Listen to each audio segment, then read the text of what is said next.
About performance without a purpose. Mm-hmm. What's that? So, like, for instance, let's say you have no races. Let's say you have no classes, no nothing. There's no purpose in your life. You know, people need to have purpose to get up. They need purpose to perform. You need to get to a point in your life where there's nothing on the docket. There is no 5K. There's no I'm going to get into school to be this or that and still perform to the highest level. Because what people don't get is one day that thing's going to come up. And if you're not constantly performing without purpose, you're not going to be ready when the time comes. It's this magical thing, purpose, that we're all looking for. But what's funny about it all is that we need these things to perform. But we don't take a second to realize the purpose is always there. The purpose never leaves us because the very purpose is you. You are always the purpose. There may be another purpose, like being a SEAL or going to college or whatever, but the main purpose in life is you. So if you wake up in the morning and you don't want to do something, you don't care enough about yourself. And that's what you need to really research is, man, why am I not doing this for myself? Because that is the number one purpose in life, is to better oneself. So that's the only purpose I fucking need. So the reason I get up every day, even though there's no race or there's no school, there's nothing in front of me, is because I have pride in myself. But where do you go to? You wake up on a morning, it's cold, it's wet, it's dark, you've got no cartilage in your knee, you've got shitty shorts, whatever it is that's the issue today. Keep talking. You've got these problems, right? I need you to keep talking about what you were just saying. It's warm on the couch. That's Your it. missus says stay in bed. That's it. It's comfy. That's it's cozy. it. That's You've got it. work later on. You had an argument last night. You're slightly hungover. Because I know every motherfucker ain't going to do what I'm going to do. So this is how you level up. That's how you level up. I know there's a whole bunch of people with that right there. That fires me up. That makes me fucking happy, what you just said. That brings joy to my life right there. Why? Because I know there's so many people that have the ability and just refuse to get off that couch. Refuse to study a few more hours. Refuse to go deeper, to go further. And that's where I gain the advantage. It's so easy to be great nowadays, my friend, because most people are weak. Most people don't want to go to that extra mile. Most people don't want to find that extra because it sucks. It's miserable. It's lonely. You talk about that you were kind of, lonely by yourself. I was the same way. And that used to hurt me growing up. Now I fucking thrive in that shit. That's the only place to be. Well, that was one of the things that is so surprising about growing up through difficulty, So loneliness is one example, right? Mm-hmm. Growing up as a lonely kid. What you realize is a lot of the things that you feared or hated or embarrassed about as a child end up being the genesis of the things that you're most proud about as an adult. Mm-hmm.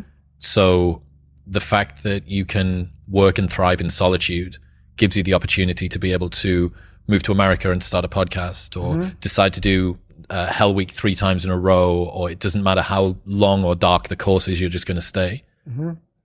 The fact that you were forced to be vigilant and to assess people, to work out what's going on when you became an adult allows you to detect the vibe and the energy of whoever it is that you're speaking with and know that this person's someone that I want to hang with and this person's somebody that I don't. Right.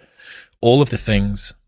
In fact, I would go as far as to say there's not one thing in my life that I see as a pure advantage that doesn't have a dark side to it that came about at some other point as well. Right. So one of the reasons that I spent so much time as a kid in my bedroom listening to audio tapes, because I didn't have anyone to play with, right? Only child, a little bit sort of unpopular. Right. So I'd be in my bedroom listening to audio tapes. We go to the library every 2 weeks and we take the tapes back and we get new tapes and I bring them and listen to them again. Right. But you roll the clock forward 20 years and what's the 2023 version of an audio tape? It's a podcast. It's a podcast. That's right. A lot of the things that you love and value in yourself in adulthood are the light side of something that you were ashamed, fearful, disgusted by when you were younger. Yeah. I mean, I think that comes from overcoming. A lot of people, wonder, how did you become this? How did you become so vulnerable? How are you doing a podcast now when you were this kid? You overcame things. You fought them. And now this is what happens. This is on the other side of overcoming. You become very, very powerful when you overcome yourself. All those things you once cowered from, you were afraid of, when you face them eye to eye every day, you now become a person who has a great podcast.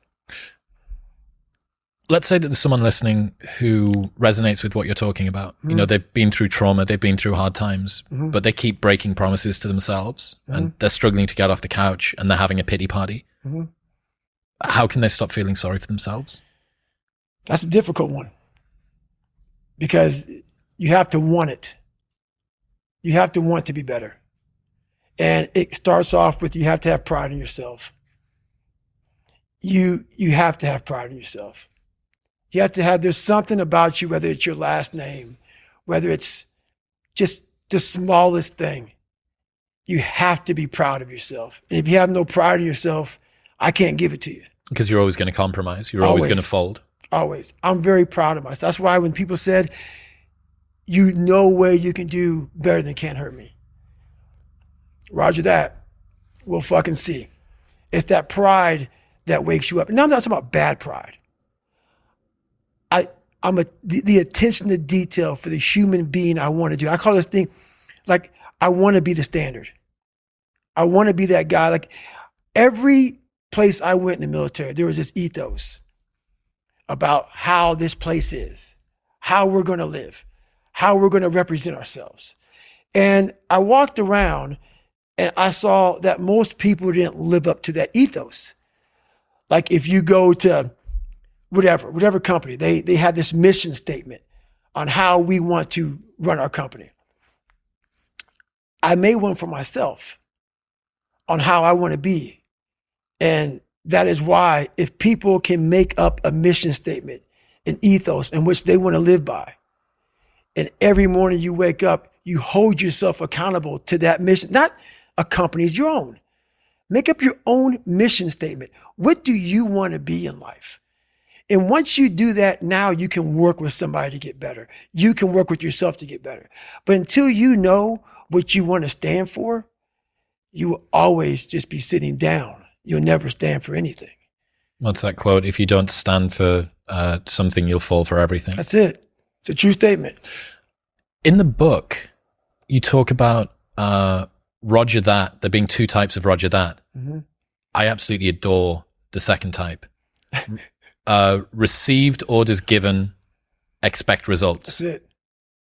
That's it.